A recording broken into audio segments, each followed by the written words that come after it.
In this episode of Pop Culture Weekly, I talk with Sebastian Maniscalco once again, along with Omar J Dorsey and Chuck Lorre, all about season 2 of Bookie. And I talk with executive producer extraordinaire, Andria Parides. Let's go!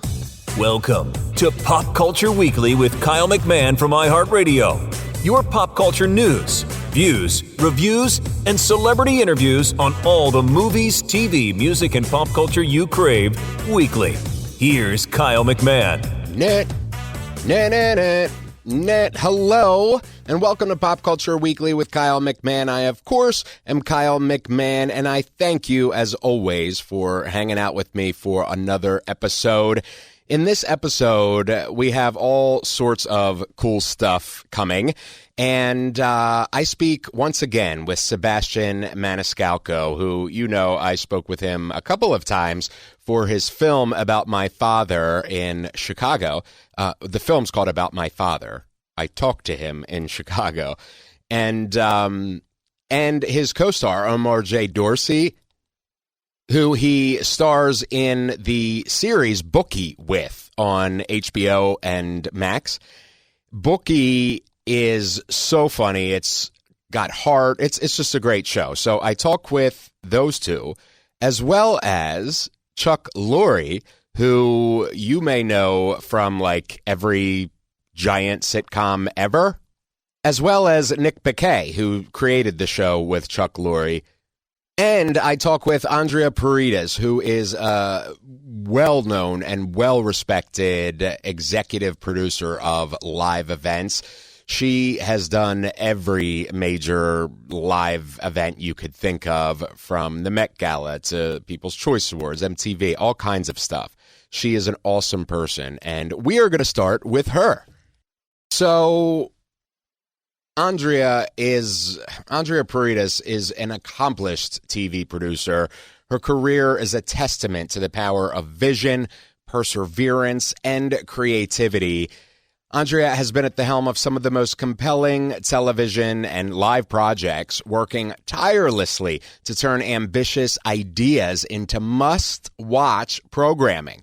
I mentioned at the top of the show that she has been an executive producer on the People's Choice Awards, People's Choice Country Awards, Nickelodeon's Kids' Choice Awards, iHeartRadio Music Festival, MTV Movie and TV Awards, and so much more. She's got incredible insight into, live entertainment that nobody else would be able to give the insight that she does, because she's at the top of it. She has a deep understanding of storytelling and an unmatched ability to lead production teams. She's navigated the fast-paced world of TV with expertise and flair. And from balancing the creative process to managing complex logistics in live entertainment, she has a wealth of insights to share with you about what it really takes to produce captivating TV and captivating live entertainment. So sit back, relax, and get ready to hear from one of the brightest minds in television production, Andria Parides.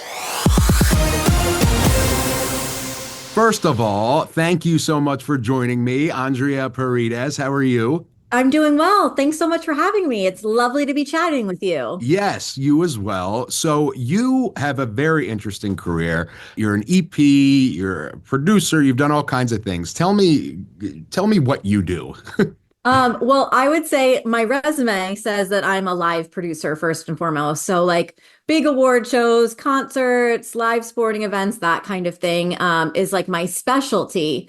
But I love the development side of things and coming up with show ideas and hopefully seeing them into fruition when you could sell an idea. But yeah, I was at MTV for 15 years. So across like the VMAs and movie awards and red carpets and hip hop honors and all of that good stuff. So that's kind of where I grew up, as I like to say. I grew up on the extension of college at MTV. I love that. And how did you get into this? How did you get into this field? Well, so my sister is also a TV producer, but she's in the talk show space, which is very different. But I always loved music. I play the piano. And for me, growing up, I also loved like WWF, like professional wrestling, WWE. And I thought that was like the coolest thing ever. And I was like, how can I take like all these things that I like and, get paid for them? So Right. I majored in communications and then I interned at MTV and then I stayed there for 15 years. So that's kind of how I did it. It was just like, what do I love and how can I make that into reality? That's so awesome. And you have done so well with it, producing some of the biggest live shows around. Hey. And you're Emmy nominated, right? Yes, yes. Which That is was for, like crazy. yeah, it's kind of it's really lovely when you could see it's like so much hard work go into something and it's not just like I'm one person, right? There's 10 million people that add into everything and it's really lovely when you could be recognized, but also when you're just putting out content that can make a difference in the world as well. And I think some of the projects that as I've gotten later into my career, it's luckily you can start to like pick and choose on what you want to work with and who you want to work with and what that looks like. So it's nice to be able to, well, I always said while every Jersey Shore hit I produced, there was a Trailblazer Honors that was really lovely to put on because you're putting good out into the world. So it's nice to be able to see a little bit of that get recognized. Yeah, for sure. And what's interesting, about you saying that is, I've thought about this with my show and the platform, the pop culture platform. And, I've thought at the end of the day, like, does it really matter what I do? And, I've gone back and forth. I don't focus on gossip and all that. I'm not looking to tear people down. I've had people come, celebrities come and open their heart, and that's fine. I'm always looking for a redemption story and for people to tell their story in their own words because other people can learn from that.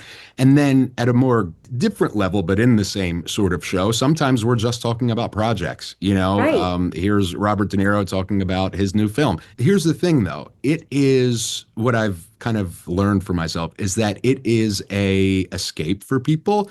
And it might be for a 20-minute conversation. It might be for a 8-minute video, whatever it is. Yeah. And if that can bring them some joy in their day from all the chaos around us constantly, then like that is pretty freaking cool. You know what I mean? Definitely. I think it's, we're not doctors, we're not scientists, we're not changing the world in that capacity, but I think we're providing relief to a lot of people from their everyday lives and from the stress. And I remember during the pandemic, like I was busier than ever because I was working for a startup like live stream company and like everybody was live streaming. So it was nonstop and busy and hectic. But then at the end of the day, it's like you see all these people in the comments being like, this was the best 45 minutes of my day, or this was like the best couple hours of my day because I just got to like stop thinking about what was going on and really just focus on like taking a breath and, hanging out with my virtual family. So it's things like that where it's like, again, we're not curing cancer, but we're also, maybe putting a smile on somebody's face if we can. Yeah, which is like, to me, that's huge because, there's been so many. I mean, it's probably similar to you. I'm talking for you, and please correct me. But like growing up, I was such a media hound. Totally. I would watch, all the shows and all the movies and, buy the books and the graphic novels and all that stuff. And that was my escape growing up. And, I've grown into somebody that now is getting paid to do it. So cool. Which is awesome. But it's like my little show may be an escape for somebody else. And that is really super powerful, Absolutely. And like, if anybody can understand it, we can because we were fans, right? And like we are fans. So there's this like relatability and understanding what we're putting out there because, we were those kids that were like, I have to know all about it. I want to know all the stats. Like, I want to know all the details. Who's on that red carpet? What are they doing over here? And like, the coolest thing ever is to be part of that for somebody else and to be like, oh, maybe, maybe I can make I don't want to say a dream come true, but maybe I can make somebody have a little bit more information on something they wanted or a little bit show their artist in a different way and see, oh, I got to see that song that they performed and I've never seen it before. And we were able to do that. So I totally get that. It feels like we're lucky enough to have been fans and to still be fans and to be able to put that energy out there for people. For sure. And then, with you also, it's cool because as you were saying, you're at that point where you can kind of pick your projects and you can do something fun and live, like a live award show, but then you can do something inspirational that, maybe Yeah, brings a tear to your eye with an honor show or whatever. So it's like totally. the range that you are able to do is pretty awesome. And I would assume it's very fulfilling for you as a creative. Definitely. And I think like, being able to focus on certain topics that really are impactful. I have a project in development around mental health and like more than ever, it's like we've seen so many different celebrities speak out on mental health and trying to make it like less taboo. And I think that's so rewarding in the sense of like, whoa, okay, like we're shedding light to a topic that like maybe 5 years ago, 10 years ago, you didn't want to talk about it. And then in the same token, I'm like, let's go People's Choice Awards. Let's have the most fun ever and get fan Exactly. voted stuff on. So it's a really, really nice balance to be able to have a little bit of everything in the mix. I love that. And so you're doing a show, here you're here for the People's Choice Awards or Yeah. whatever one it is that you want to use for this example. But do you feel like I feel like the pressure, I would be like, oh my God. They don't even let me on live, by the way, on the radio. They put a delay on me because I sometimes have a potty mouth on accident. So like I can 7 second imagine, rule. right. I can't imagine doing live television, you Yeah, know? it's like the biggest rush, though. That's what I will say. I'll say some people really like thrive under that pressure. And I like to think that I'm one of them because, one, it's like when you're live, that's over. When you're Yeah. when you're done, you're like, we're off air. We don't have to go into an edit. We don't have to like change anything up. I mean, sure, there could be tiny things you have to do for like a West Coast airing, but when you're live, you're in that moment. I'm in our host's ear. I'm telling them what's coming up next. Like, we're hoping that everything is going accordingly. And it's really exciting because it's like you've worked so hard for so long to put all the right people in place to make this magic happen. And again, it's not one person, it's many people, it's many really talented people. And it's like putting all the puzzle pieces together. And then you're just like, let's go with it. Let's see what Yeah. happens. And stuff, sometimes you just have to throw everything up in the air. Like red carpets, it's like you can have a format and that's cool and everything, but like it's fake Yeah. because the second that carpet opens and you see who you're talking to and you're not talking to, it's like you'll always have guideposts to get you to where you need to go. And there will always be business that needs to be done, but you never know what's going to happen. And that's the wild part. Red carpets are always like, whoa, look, Yeah. let's see what happens today. Yeah. And then of course you're dealing with talent and talent reps and Yep. managers and agents and lawyers and assistants and MUA teams and all. So literally anything can happen at any Totally. time. And I guess in your position, you have to be ready for anything. Yeah. I mean, everybody has an opinion. That's for sure. Everybody Yeah. has like what they're looking for their, whether it's their artist, their talent, whatever it looks like. But what I like to always say in meetings is that like we have one common goal. Like I'm not against you, you shouldn't be against me. Like we want this to be a really successful overall show for everybody involved, not just for one person, not just for one act, not just for one big moment. It's like we're on the same team. Like, let's make some magic happen. Let's figure it out together. But yeah, it's a lot of the whole like, how do I finagle this and say this the right way? So there's not a lot of hurt feelings, if you will. Yeah. Yeah. And what is something, you've done so much already and you're young. You have, a So kind long of you. time I mean reality, I mean Yeah. you have you have decades of continuing to work. So far with all you've accomplished, what is your biggest thing that you're like, Yeah. I did that? Oof. Um, there's been a lot of moments where I've brought together different fandoms, which I think is really exciting. And like knowing how much that like I grew up on WWE and I love WWE, I've always tried to get their superstars into my programming. And a few years back, it might be 2019, I was at MTV still, and we were talking about like different categories for an award show. And one of them was brought up was like, let's think of like a best fight. And, our whoever was in charge at the time, he wanted to make it a little different. And so my boss at the time, she was like, what are some good examples that you can think of for this moment that feel different? And I was like, if we want to try to do something, why don't we do the first female main event of WrestleMania? And we got all of the women to be able to be nominated. They came to the show and it was exciting. And I think it's like, that's a small moment, right? But it feels like an impactful moment because probably not a lot of people would have thought about that. So there's little things like that throughout my career that have been really, really special. And I think I don't think there's like one overall show or one overall artist or anything like that. I think it's more of like these smaller moments that count a little bit more for me than like the bigger picture. I mean, I have like my favorite shows and things like that I'm super proud of, but I think it's just like being able to work with people in different capacities and being able to like tie in these different points of pop culture into your project is really, really rewarding. Yeah, I can absolutely see that. And has there ever been a time where you were like, wow, like that was by the seat of my pants? You know what I mean? Like, and not within even your control, but as we said, I mean, live Totally. broadcasts can Totally. go I mean, haywire. without mentioning names, we've had artists that haven't shown up. We've had artists that have decided they don't want to get out of their dressing rooms and they're missing their live hit. We've had people get sick right before the show and we have to replace them.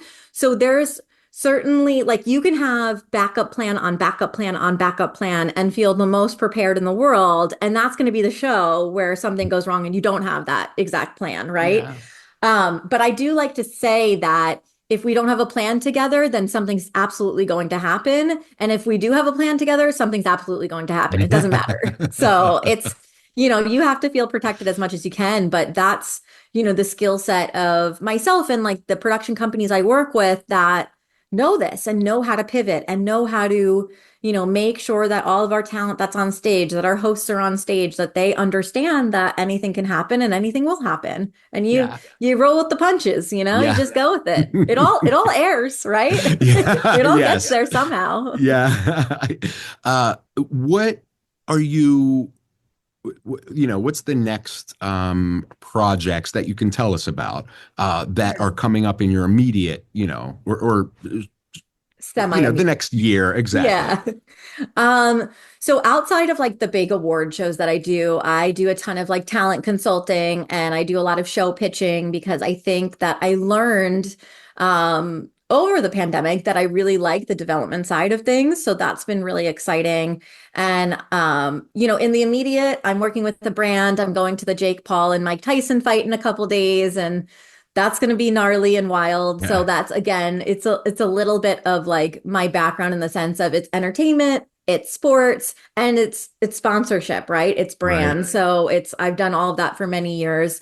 So that's in the immediate. That's why I have some wrinkles under my eyes because I'm tired. Being in a couple days. And then I'm preparing for an event that is not televised, but it's a live event on the ground right before the Super Bowl, the day of, at the Super Bowl, at the venue, with a lot of NFL legends and music and like local things happening from the New Orleans side of things. So that's a big one that I'm looking into for our next quarter.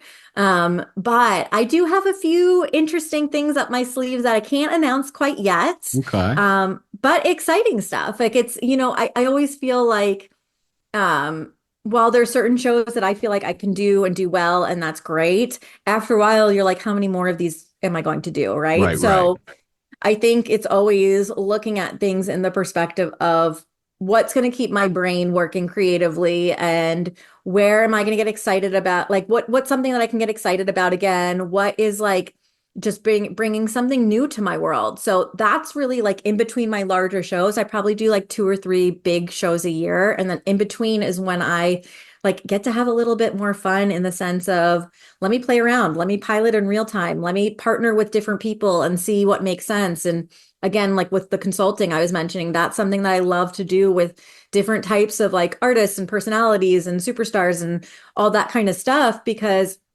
it's a completely different part of my brain that's working as opposed to when I'm just doing the live side of things. Yeah.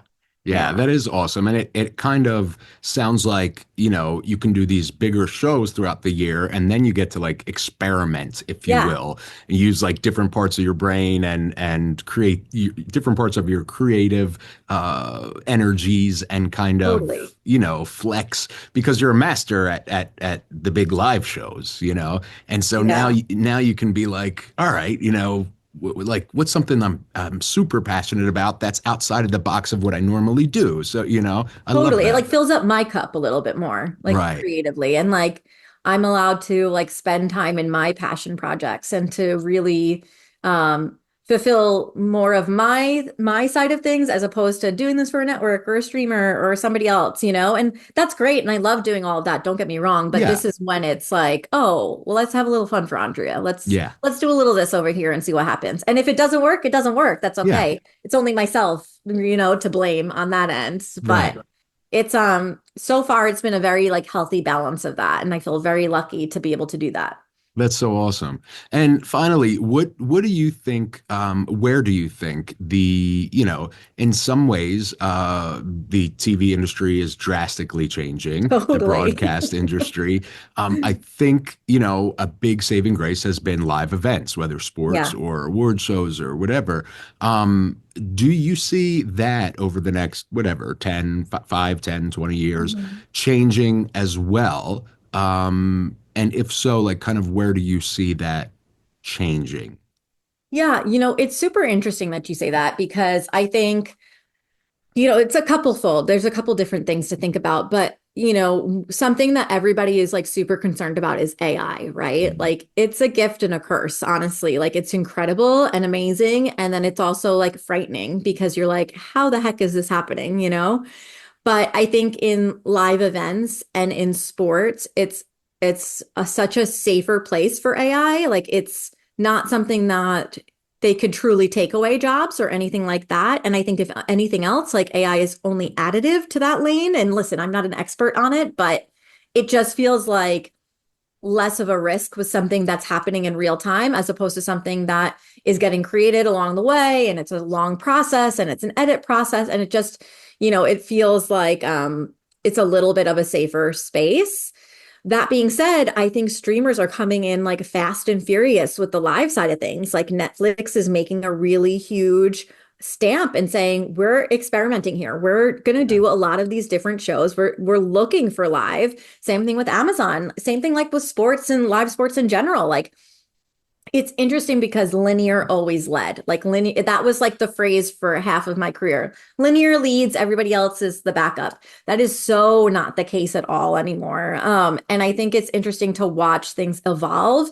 I think live events will always be around, but I do think they're going to get specific on the approach on how live events are produced. Especially with the range of things. And I Uh, also think coming from like the network side of things, it's like if somebody says, "Oh, you need to cut your budget significantly," guess what? You're going to probably cut a tentpole because that's a lot of money and that's right out the door, one, two, three, as opposed to like deep diving into a lot of other things.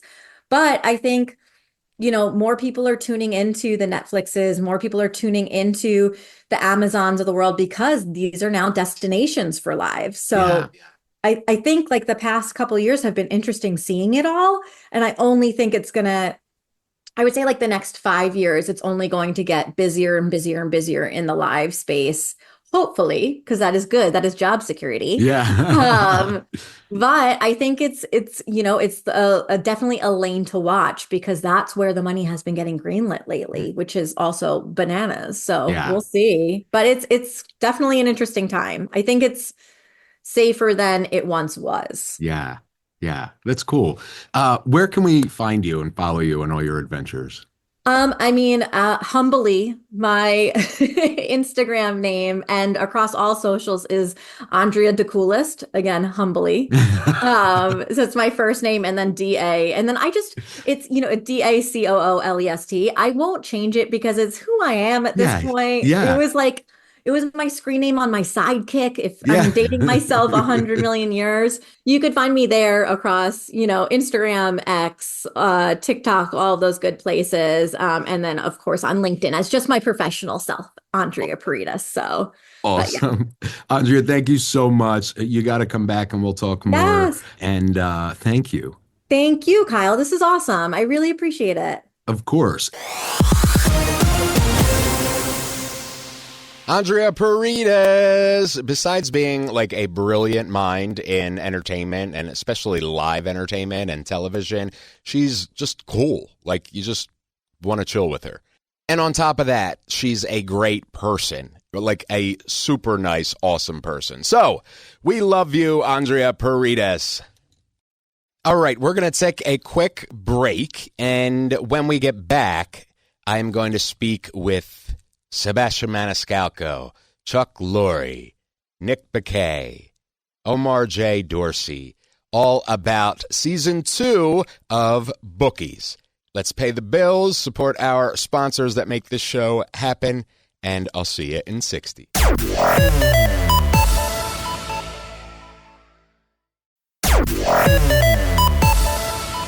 Welcome back to Pop Culture Weekly with Kyle McMahon. Thank you, as always, for hanging out with me. Thank you for supporting our sponsors who make this show possible. Every single week, we continue to grow, and it's because of you and your support and all of the things, your socials, your emails, your voicemails that you leave. Some are very interesting, by the way. Oh, and if you want to leave a voicemail that may be featured on the show, if you're on the free iHeartRadio app, just use the talkback button, and that'll send me a voicemail. You have 45 seconds. If you're not on the free iHeartRadio app, go to podcast.popcultureweekly.com, and you can hit the voicemail button there, and that will send a voicemail to me. You have 60 seconds there, so choose your words carefully, or leave multiple ones. I probably shouldn't open it up to that. Anyway, in any event, let's get into the next segment. If you haven't watched Bookie yet, it is a sharp and darkly comedic series on HBO, and it dives into the chaotic world of sports betting, but it brings humor and drama to the game. It was created by the powerhouse duo Chuck Lorre and Nick Bakay. It follows Danny, who is a small-time bookie that's basically just trying to stay afloat in the rapidly changing world of online gambling. So as he navigates a colorful cast of clients, some of which you may know, as well as personal struggles, and the looming pressures of a really cutthroat industry, Bookie offers a raw, witty, and compelling look at the ups and downs of chasing, ultimately, the American dream. It is really a great show. I look forward to it, and season 2 is here. Now, as I mentioned with Chuck Lorre and Nick Bakay, they are two influential figures in the world of TV. They are known for their contributions to both comedy and storytelling. Chuck Lorre, who is often dubbed the king of sitcoms, is a prolific television producer, writer, and director behind some of the most iconic sitcoms of the past 30 years, including The Big Bang Theory, 2.5 Men, Mom.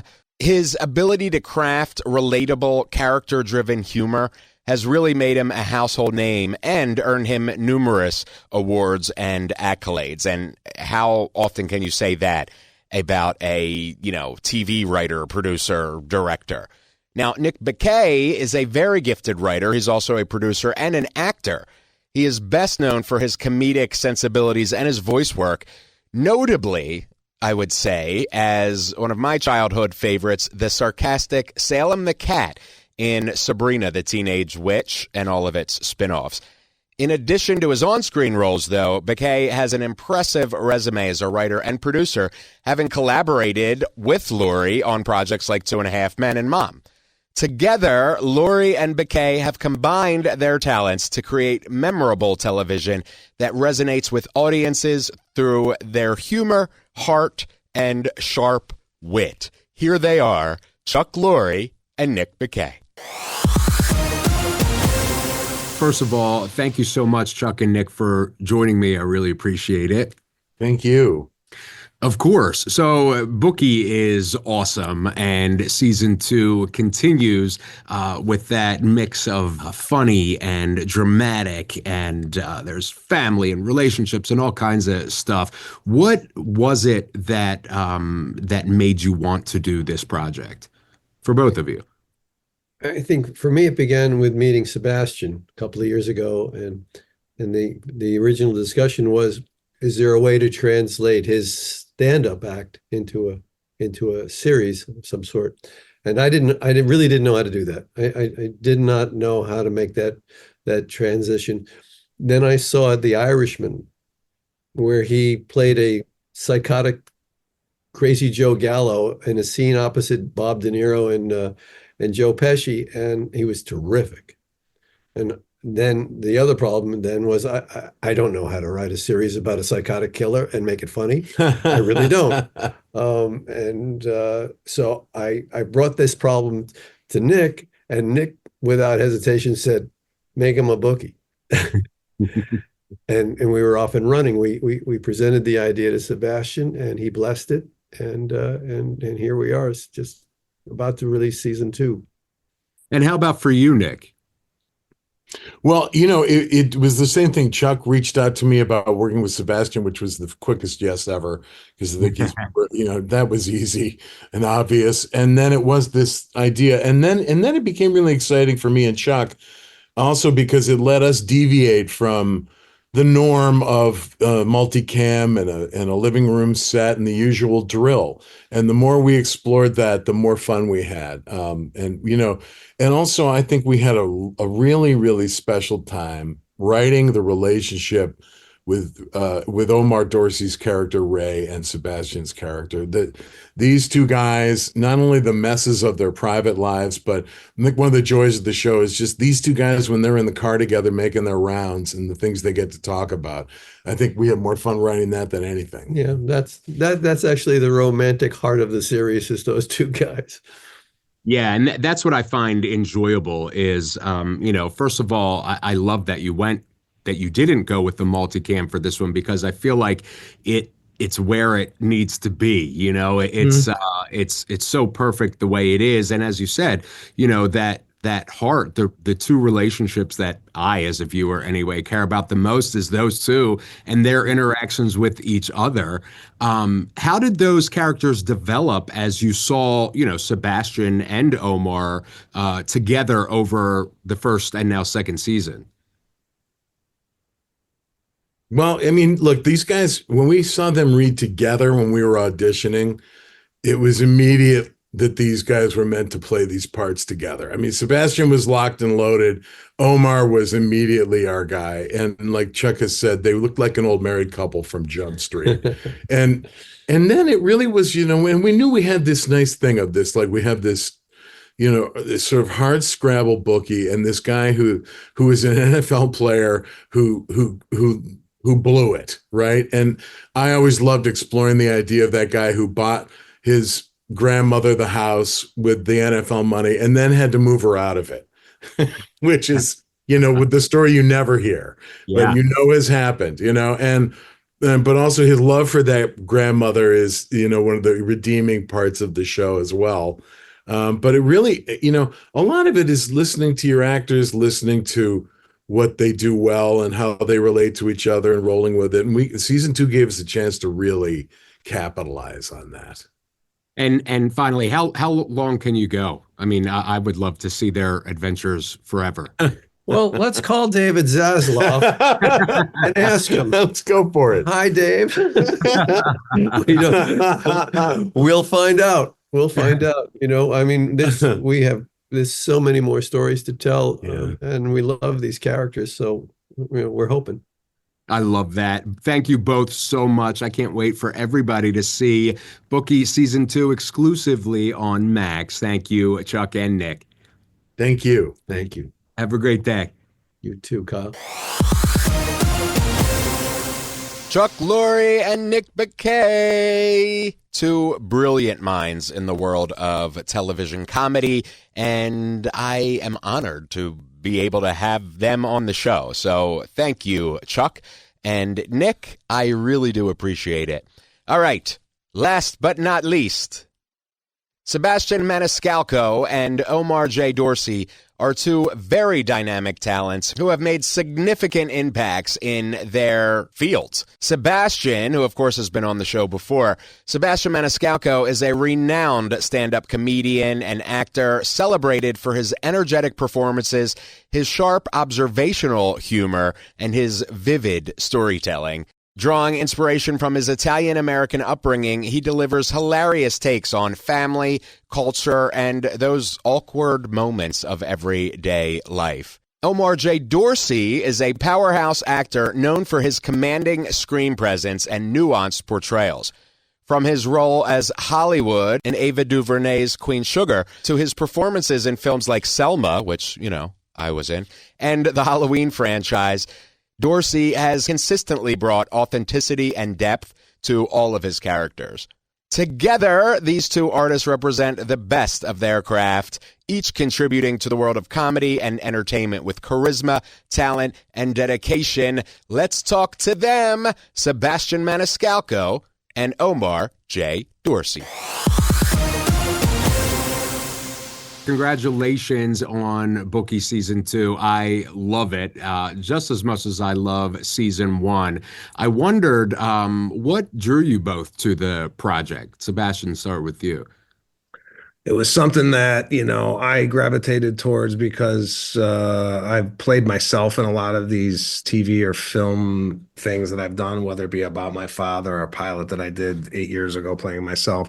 And I like the fact that this was a character. This is based in Los Angeles. It was about a topic that I found interesting. I've never really seen a TV show dive into the world of gambling like this.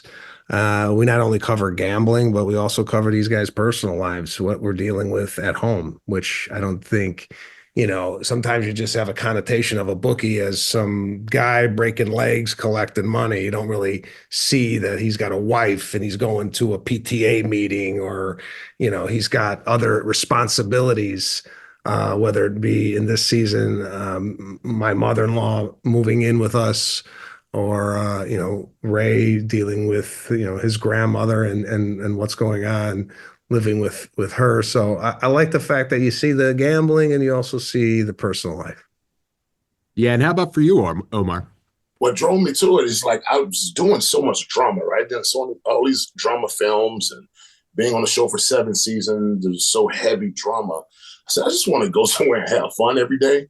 And when I saw that it was Sebastian and I saw that it was Chuck Lorre and Nick Bakay, I've been watching Nick Bakay since ESPN, right? And Chuck Lorre is the godfather of comedy on television. So I really tried my best to get into this project. I said, I really want to do it really badly. So I put up my best foot forward in my auditions and, I got in there. But, just being able to go to work every day and laugh and have fun and just being around that crew that we're around, it really drew me to it. So that was the main selling point for me. Yeah, I was just speaking with Chuck and Nick, and we were discussing how the two of you are really, the romantic heart of the show, if you will. Like, and as a viewer, I love the whole thing, but it's the two of you and your relationship with each other that really is like, you don't see that so often in TV today. And I think the way you play off of each other, your characters and their relationship, I think is such a huge key to it being so damn good, Right. It's like they're work spouses. You have your work husband, your work wife. Yeah. It's like these guys are in this car or in that office for 10 to 12 hours a day, and they have to learn how to live with each other. So whether it's he doesn't want to listen to my hip hop or I don't want to listen to his yacht rock, we have to figure a way out about that. Yeah. We've got to figure out a way to coexist. But they're best friends. It's a love story between two dudes who really just love each other and they love spending time with each other, and they have a really cool job. So I do believe that's the heart and soul of the show. So yeah, Danny and Ray are the ones that, I mean, don't get me wrong, everybody else around it are really good, and we're really excited to see everybody. But I do think that heart and soul of it is Danny and Ray. Yeah. Yeah. And Sebastian, the last time I spoke with you was out in Chicago for About My Father. And, through your stand-up, through other projects that you've done, so many have been personal. How much of you is in this character? Yeah, I think there's a sensitivity to Danny that I could definitely relate to. I mean, I'm not a guy like killing people for money here. And I'm not breaking legs or anything like that. There's a bit of compassion that this guy has for not only the people that he's in business with, but, I mean, yeah, he's got a girlfriend and a wife. He's definitely flawed. Not that I have a girlfriend, but he's a sensitive guy, and I kind of relate to that sensitivity and that compassion that you typically might not see from a criminal who has done time in prison. So yeah.